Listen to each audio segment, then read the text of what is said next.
అందరికీ నమస్కారం. అమ్మ మాట అమ్మాయి బాట ఛానల్కి స్వాగతం. కథ చెప్పుకుందామా? వర్తకుడి పరీక్ష. ధనంజయుడనే వర్తకుడికి అవసరం కలిగినప్పుడు పట్టణం పోయి సరుకులు అవి కొని తెచ్చేందుకు సాయంగా ఒక మనిషి కావలసి వచ్చాడు. ఆ సంగతి మిత్రుడైన ఒక తోటి వర్తకుడికి చెప్పగా ఆయన గిరినాథుడు, అమరనాథుడు అనే ఇద్దరు యువకుల్ని పంపాడు. ఇద్దరూ ధనంజయుణ్ణి కలుసుకొని తాము వచ్చిన పని చెప్పారు.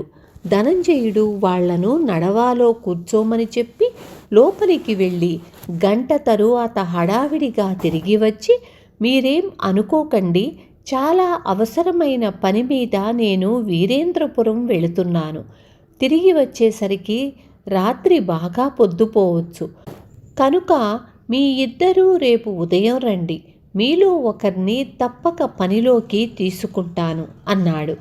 ధనంజయుడు తన వెంట తీసుకుపోతున్న డబ్బు మూటను దుస్తుల్లో దాస్తున్న పద్ధతి చూసి గిరినాథుడు, అయ్యా, వీరేంద్రపురంలో మనం ఇలా కళ్ళు మూసి తెరిచే లోపల మన దగ్గరున్న డబ్బును దొంగిలించే నేర్పరులైన దొంగలున్నారు.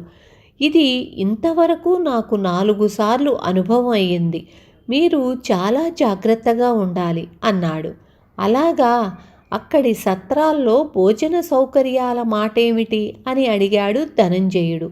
ఆ సత్రాల్లో భోజనం ఏమీ బాగుండదు.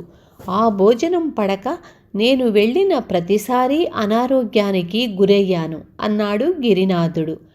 ధనంజయుడు అమరనాథుడికేసి తిరిగి, నువ్వు వీరేంద్రపురం వెళ్ళి ఉంటావు, నీ అనుభవం ఏమిటి అని అడిగాడు. అమరనాథుడు గిరినాథుడు చెప్పినదంతా నిజం అని, అక్కడ నేను ఒకసారి డబ్బు పోగొట్టుకున్నాను. ఆ తరువాత తగు జాగ్రత్తలో ఉండటం వల్ల మరేనాడు అలా జరగలేదు. నాకు సత్రం భోజనం పడక ఒకసారి జబ్బు చేసింది. అది గుర్తుంచుకొని అక్కడికి వెళ్ళేటప్పుడు తగిన మందులు తీసుకువెళ్ళేవాడిని. మీరు వాటిని వెంట ఉంచుకోవడం మంచిది అంటూ ఆ మందుల పేర్లు ధనంజయుడికి చెప్పాడు. ధనంజయుడు అమరనాథుడితో, నువ్వు రేపటి నుంచి పనిలోకి రావచ్చు అన్నాడు. గిరినాథుడు కోపంగా, అయ్యా, ఇది న్యాయం అనిపించుకోదు. మీరు మా ఇద్దరినీ రేపు వచ్చి కలుసుకోమన్నారు. అయినా త్వరపడి నిర్ణయం చేశారు. ఇది నా తెలివితేటల్ని శంకించటం అవుతుంది అన్నాడు. అందుకు ధనంజయుడు చిన్నగా నవ్వి, ఇంత త్వరలో మీ ఇద్దరిలో ఒకరిని ఎన్నిక చేశానంటే అందుకు కారణం నువ్వు గ్రహించలేదన్న మాట. అయితే నే చెబుతా విను. వీరేంద్రపురంలో ఒకసారి కాదు 4 సార్లు నీ డబ్బు దొంగిలించబడినట్లు చెప్పావు. దీనిని బట్టి నీవేపాటి జాగ్రత్త గలవాడివో తెలుస్తూనే ఉంది. ఒకసారి అక్కడి సత్రాల్లో భోజనం తిని జబ్బు చేసినప్పుడు వైద్యుణ్ణి సంప్రదించి తగిన మందులు వెంట తీసుకువెళ్ళవలసింది. కానీ నువ్వలా చెయ్యక వీరేంద్రపురం వెళ్ళిన ప్రతిసారి అనారోగ్యానికి గురయ్యావు. దీనిని బట్టి నీ తెలివితేటలేపాటివో అంచనా కట్టవచ్చు అన్నాడు.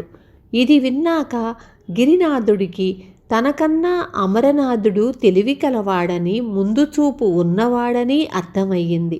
దానితో అతడు శాంతపడి ధనంజయుడికి నమస్కరించి వెళ్ళిపోయాడు. విన్నారు కదా?